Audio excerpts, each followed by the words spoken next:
Welcome to Insight Plug, the podcast where independent creators and entrepreneurs connect and inspire. I'm your host, Devon Jones. Today on our show, we have screenwriter and script consultant Chris Watt. Chris, welcome to the show. Thank you very much, Devon. Nice to be here. Thank you for inviting me on. Glad to have you here. You're our first script consultant that we've ever had on the podcast, and script writing is a big part in filmmaking because if the story is not, compelling, if it's not relatable, then it doesn't matter about all the lights, the actors, the explosives. It's just not going to work. So the story is where it all starts. But before we jump into your script consulting services and you being a screenwriter, when did Chris decide that screenwriting of all the, film skills is something that you wanted to pursue? Well, it was probably around halfway through the 3 years I did at film school. I mean, I'd always known that filmmaking was the place that I wanted to be. From about the age of 15, I knew that I wanted to get into film and filmmaking. But I think, like a lot of people, when you go to film school, you naturally assume you're going to be a writer director. You're going to write your stuff and you're going to direct it yourself. Weirdly enough, very few people seem to go to film school wanting to be a producer. And I think that's the thing that the industry, particularly in the UK, seems to have a shortage of is really good creative producers. So it, it's sometimes I think worthwhile for people to think about venturing into that side of things. There's not a lot of money in it, but the rewards can be quite substantial if you hit the right project. But it was probably around halfway through film school when I'd directed a couple of little short things that I suddenly realized my strengths really seem to be more to do with make it work on the page. I'm not really built for the temperament of the director or being on set or anything like that. And I've always loved the idea of being the very first part of the process. It's exactly as you said, it's very true. Without the script, you don't have anything. And there's a reason that the writers went on strike last year. They don't get, I think, enough credit. Without the script, there's no film. There's no project, which means there's no pre-production, which means you're not employing people, which means the film's not getting made, which means the film's not getting seen. And storytelling was always the thing that I gravitated towards. And weirdly enough, whenever I was in secondary school, I wanted to be an actor, and I think that's where I got my first exposure to actual scripts, and they were theater scripts, and you could see the layout of them and the structure, and you notice that it's such a different sensibility to, say, a novel, and the way in which you have to be so much more specific with what is on the page. You don't have to go into necessarily the context of things, but it's all about, if a character enters a room and they're supposed to pick up a stapler and hit someone with it, you have to make sure that you've said there's a stapler in the room, and whereas the rest of the room doesn't necessarily matter. So I always like the specificity of it.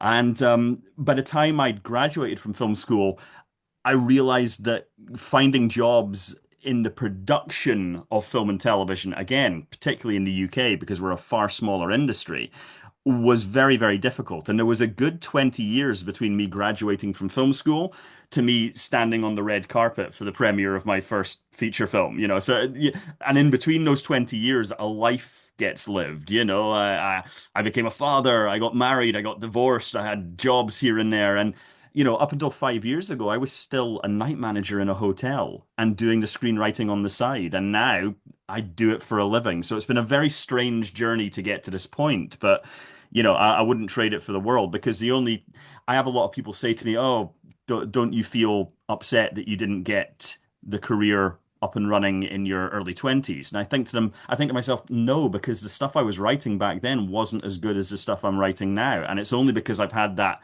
20 years of life lived that the writing is as good as it is. Awesome, awesome. I love that. And yeah, that's true. Experience does play its part when it comes down to writing what you know. You have to experience some things to write something really good. All right. So when did your first screenplay come about? When did you write your first script and how did that go? Well, I mean, the first screenplay of mine that got produced was a horror film called Stalker. It was originally entitled Freight, but as with most things, distributors get hold of the finished film and things get changed. Stalker is very much targeting a particular type of horror audience, so you know what you're going to get whenever you get a film like that. So, but that all came about weirdly enough through I had entered a screenplay that I had written because I'd been writing screenplays for 20 years, but nothing had been getting made. And it was the old cliche. I was on the verge of giving up and just saying, right, well, I just work in hotels now, so that's what I do for a living, and the dream's never really going to happen. And then as as as it turned out, that was the one. This screenplay that I wrote was the one that I entered into a competition in a UK film festival, and it didn't win, but it did place in the finals. But more importantly, the one of the judges of that film festival was an independent film producer, and he calls me up 2 days after the festival's done and says, "Listen, I know you didn't win, but I really like that script. I'd like to option it." At this point, I'm 40 years old and I've never had a screenplay option. So I said, "Yep, absolutely. Doesn't even matter how much money you're offering, this, that, whatever."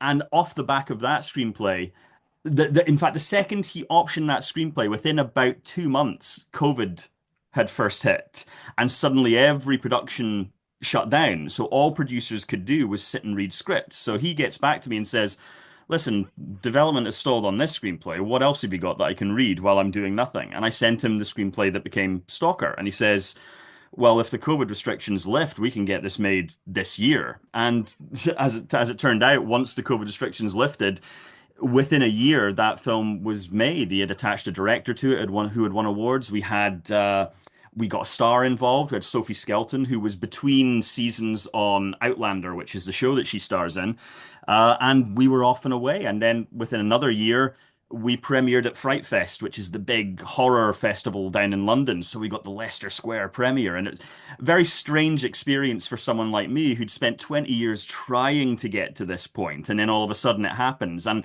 weirdly enough, everybody says, "Oh, what was the film premiere experience like?" And I honestly can't remember very much about it because I was in like this strange goldfish bowl where everything was happening so fast I couldn't really take it all in.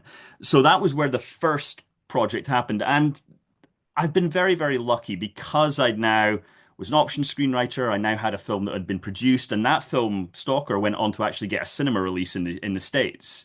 So that really helped sort of like build up a little bit of clout for me as well. And it sort of makes the career snowball a little bit. You start getting a bit of momentum.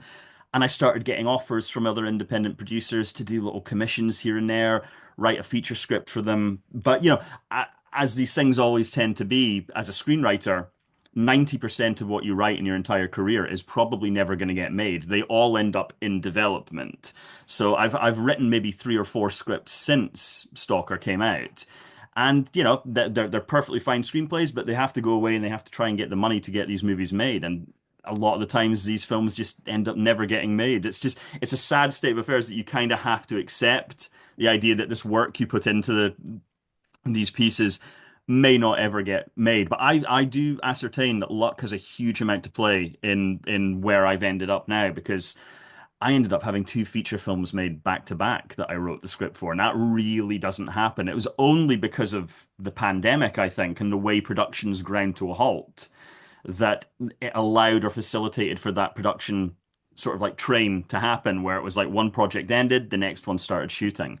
I always say to people, talent's a part of it, but luck is a huge amount of it as well. Awesome. It's awesome. I love that. I love that you got your projects made back to back and you didn't give up with your writing.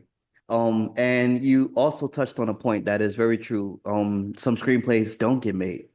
And, writing a screenplay itself is a difficult task. You got to get the structure, first 5 pages, you got to hook them, right? You got to, get the dialogue right, make sure you can empathize with the characters. So speaking of that, you have this service called the Script Courier. So what inspired you to create that services and how is that going? Well, that's been great, actually. The script courier came about because I realized that one of the things film school never teaches you is just how much waiting is involved in anything that you're doing. If you're a screenwriter, again, you're at the beginning of the process. And once that script is done, your work is done. There can be 2, sometimes 3 years between you seeing that film get released and anything happening with it. And so you have to have other things to do.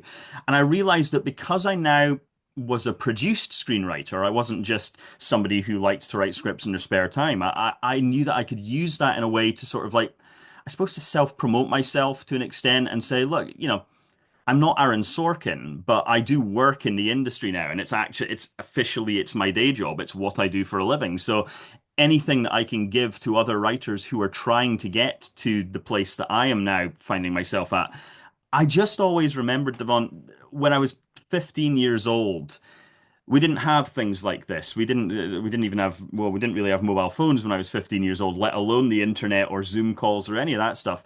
And I knew when I was 15 that I wanted to write scripts, and I would have killed to have been able to actually speak to somebody who actually worked in the industry. But there were no facilities for that at that point. And I look at the facilities that you can get now, and there's some very, very good script reading services. There's some very, very good consultation services you can go to.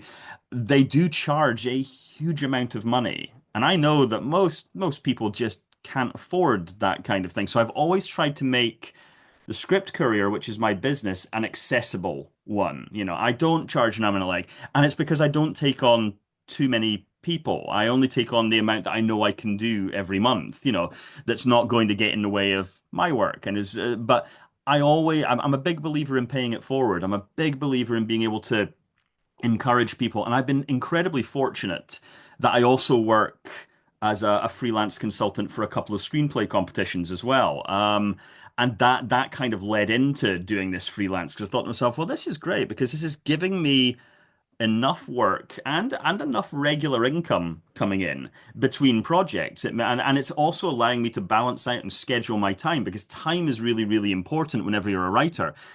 You know, your process is everything, and scheduling has to be very, very rigid. You know, I get up at 6 a.m. every morning, Monday to Friday. I treat it like the day job that it really is for me now. So I get up at 6 a.m., cup of black coffee, I sit down at my desk, and I'll spend the next 4 hours writing.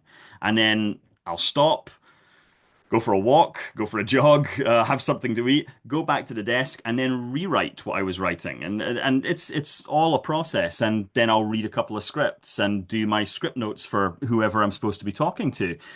And it's very rewarding for me doing the script courier service because I get to speak to, I mean, for example, people like yourself. I get to speak to people like yourself or writers from any corner of the globe. And I've spoken to people from every part of the world at this point. I've been doing it for about 4 years now. And just to get to hear what their process is and to hear where they are in their career and to read their stories. That's the other sad thing about it is that going back to that statistic about 90% of what you write will never get made is that I feel so privileged that I've got to read at, at least a good 30 or 40 films that sadly will probably never get made, but are absolutely fantastic. You know, and I'm going to be one of the very few people that gets to experience that in my head as I'm reading it. So, you know, it's a privilege as much as it is, you know, a service that I'm providing. And, you know, building a creative network, I think, is always important as well because there's a lot of people trying to be screenwriters out there. There's a lot of people trying to be creatives of any kind. And I love speaking to creatives of all walks of life, dancing and painting and musicians. And it's lovely to be able to accumulate that. You know, a lot of people use social media just to be argumentative or to cause trouble or to spread negativity. I've cultivated my social media to be a place just follow interesting artists and see what they're up to. It's I think I get as much out of it as hopefully the people who come to me for my services do. Awesome. Speaking of people coming to you, where can screenwriters or aspiring screenwriters come to check out some of the script writing services that you offer? Yeah, well, I mean, I'm in the process actually of building a personal website. Oddly enough, you know, we're speaking in I don't know when this show's going out, but we're speaking in the week where Coverfly has just announced that it's about to close down, which for a lot of screenwriters is one of the outlets for them to spread their work and show their work. And as sad, I suppose, as that is for some people, you know, I have been saying to a lot of writers who follow me, I say, well, start building your personal website right now because you can use that. You attach that to your LinkedIn profile, stuff like that. So, in terms of reaching out to me, I am on all the socials. I tend to only use it for networking and to self-promote because, you know, hands in the air, I don't have an agent yet. I've been doing this now for nearly 5 years and I still can't get an agent. It's incredibly hard to get representation, particularly in the UK. You know, unless you've won a BAFTA or your movie has made 10 million bucks, you know, they're not really that interested. But so self-promotion is important and it's important to get the balance right, I suppose. But I'm on social media. It's at the Chris Watt, all lowercase. That kind of goes across most of my social media. I'm on Instagram mostly. I am on Twitter. I don't call it X. I still call it Twitter because I'm old school. I'm on LinkedIn. LinkedIn's a good place certainly for my script services, that's a good place to go to if you just search up my name on LinkedIn. I'm on Blue Sky.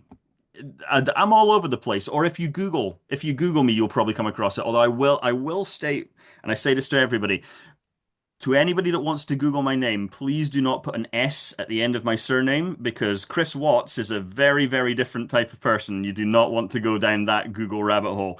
Anybody that's familiar with the American Murder series on Netflix will know what I'm talking about. So, but he really gets in the way of my Google hits.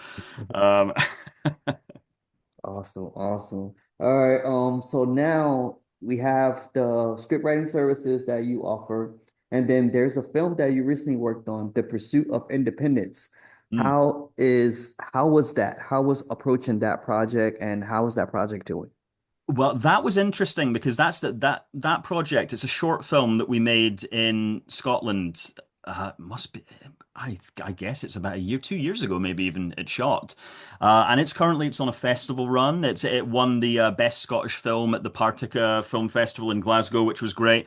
It's played a couple of really good BIFA qualifying festivals, and it's just about to play Sunderland Shorts here in England.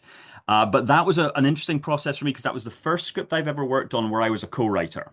And I was working with a wonderful writer, producer, actor named Carrie Dodds, and it's her story. Effectively, it's the story of her relationship that she had with her sister in the wake of their mother's death, and her sister had learning difficulties, and so it's a story about the dynamic between a woman who's trying to look after her sister and a sister who, despite learning difficulties, wants to be independent. She wants to live on her own. She doesn't want to constantly be being watched or being cared for.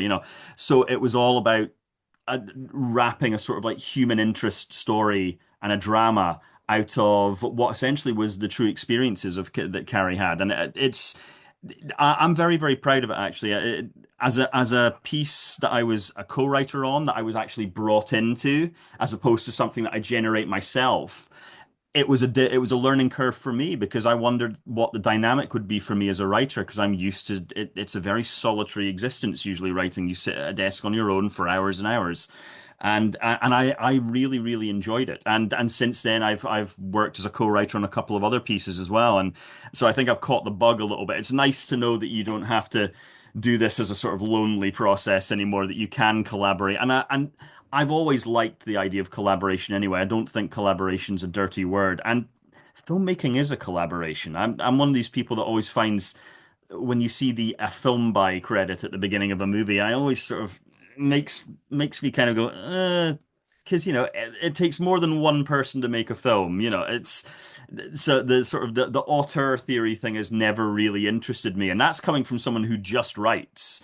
If I was interested in the auteur theory, I'd probably write novels. I've only written one novel in my life, and I'd love to be able to write another one, but it's just finding the time. Screenplays are they're not easier to write, but they're quicker. It's a quicker process to write a screenplay. So that film's been doing really, really well.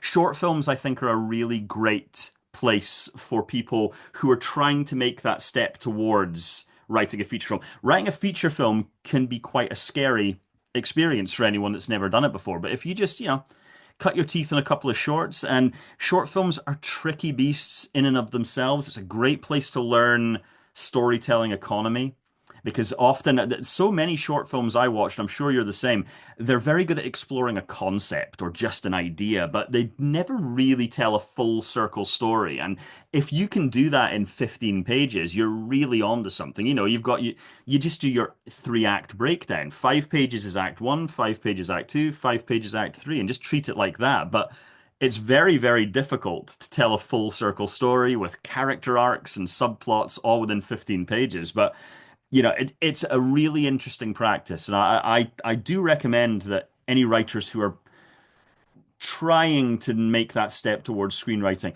shorts are a great place to sort of learn your craft and hone your craft because it is a process, and there are no rules to screenwriting. There are just conventions. And, conventions can be bent or reshaped or broken. If there were rules to screenwriting, Charlie Kaufman wouldn't have a career, because a film like Being John Malkovich, nobody would make. But he's brilliant. And he's Charlie Kaufman because he bends conventions and he doesn't adhere to rules, So it's a really interesting process working on short work as well, I think. Awesome, awesome. So there's writers that experience writer's block. So when it comes down to that with you, what do you like to do to kind of just like step away, escape from the screenplay, and then come back?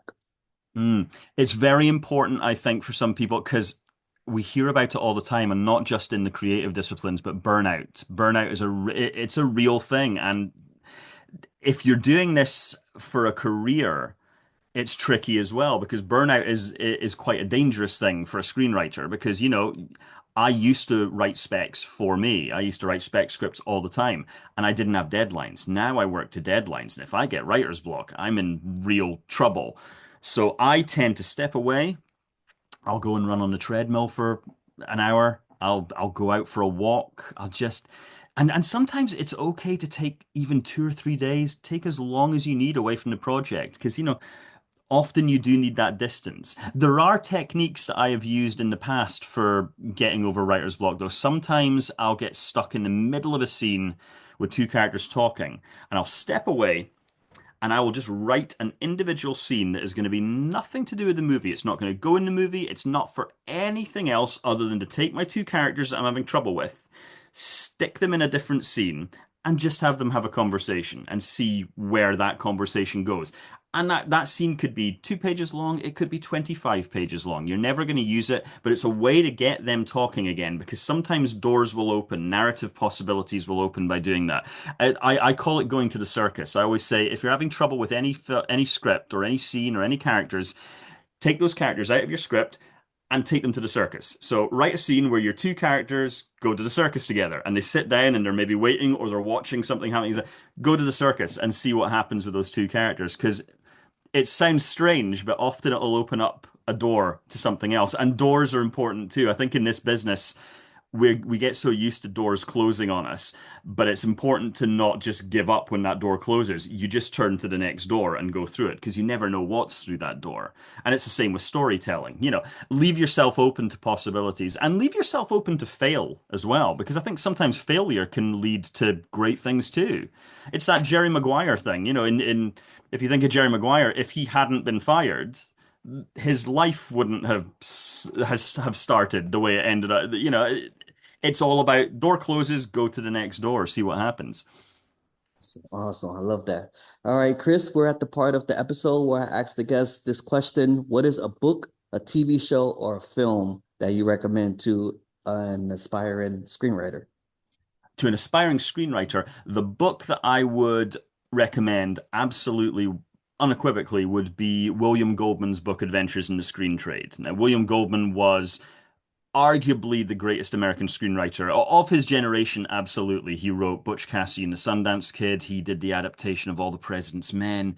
He wrote Misery for Rob Reiner. I mean, an astonishing screenwriter. And of course, The Princess Bride, which I think most people who love movies love that movie because it's just, without Princess Bride, we wouldn't have Shrek. We wouldn't have so many of those sort of like postmodern, ironic fairy tale stories we have. But he wrote a book in the 70s called Adventures in the Screen Trade. He also wrote a second volume of that called Which Lie Did I Tell? But the first book, Adventures in the Screen Trade, I always say to people, there are lots of very good screenplay tutorial books out there.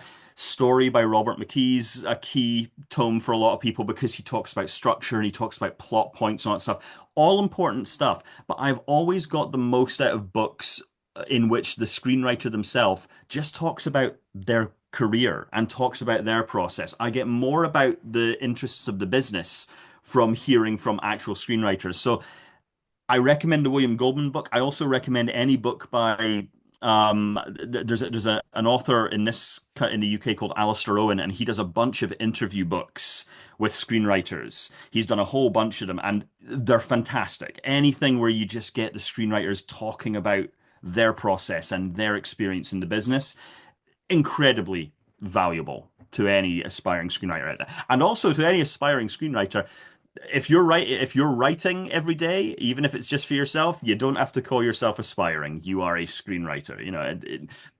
I've been a screenwriter technically for 20 years, but it's only the last 5 years that anything has got produced. But it doesn't mean that those other 15 years weren't valid, you know. So I think if you want to do this for a living, it's a hard, sometimes very, very long road to go down. I am very good proof of that, but I am also very good proof that the cliche sometimes is correct. Don't give up on your dreams, because I do this for a living now, and 5 years ago I didn't. So I love it.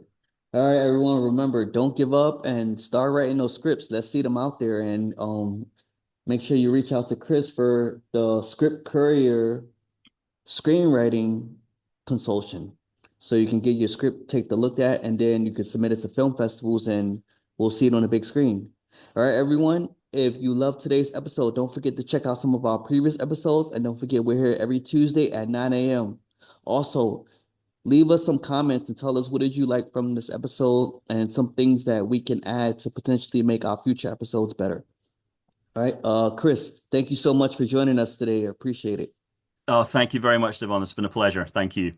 All right, everyone. This is Devon Jones signing off. Remember, stay inspired and keep creating. Inside Plug, signing out.